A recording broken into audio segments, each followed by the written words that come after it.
find strength in pain. And none of us have watched it together, and I've always been watching it with a note or two to address or an audio mix, so I can finally sit back tonight and kind of relive it. But I mean, you've been hearing us kind of get gooey about what a perfect time this trip was. Like, there wasn't one bit of drama, and that's like a very honest, true statement. I think the people behind the scenes made it work, to be honest with you. The managers and the crew, because they would travel ahead of us and set up the next show.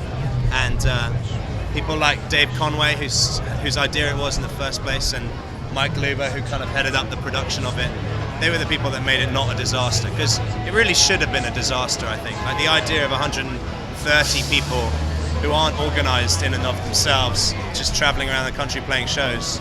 But like the fact that the train was so well laid up and set up, and everyone, you know, had the opportunity to rest or to play music or to do whatever they wanted, really, was testament to the organisation of it, I'd say. I think the train being home for a week made a big difference, because normally you'd pull in buses, you'd each have your own separate hotels, maybe, you know, different green rooms. This was all on. We didn't even have separate dressing rooms or anything. It was everyone was together the whole time, and I think you know, both these two bands and our band just really enjoy playing music off the clock, you know, and that was, I think, the highlight of the trip from the travelers' point of view. I mean, the shows were amazing, and what was great about the shows is that they were all unique. They all had their own character. None of them felt like the same thing. None of them blurred into one. Like, I remember each specific show, which when you're playing shows every day is sometimes a hard thing to do.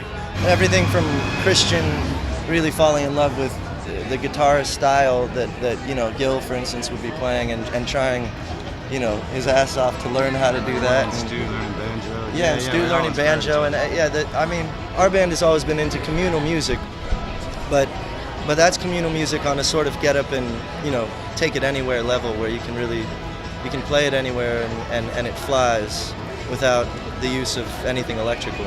We've written songs as a result of the musical experiences we had on this tour, you know, just with these bands' vibes in mind, and the idea of playing a song that other people can sing along to, and it doesn't have to be like complicated, it doesn't have to be, you know, intricate in the kind of messed up, heady ways, but so yeah, it's definitely affected even our songwriting, I think.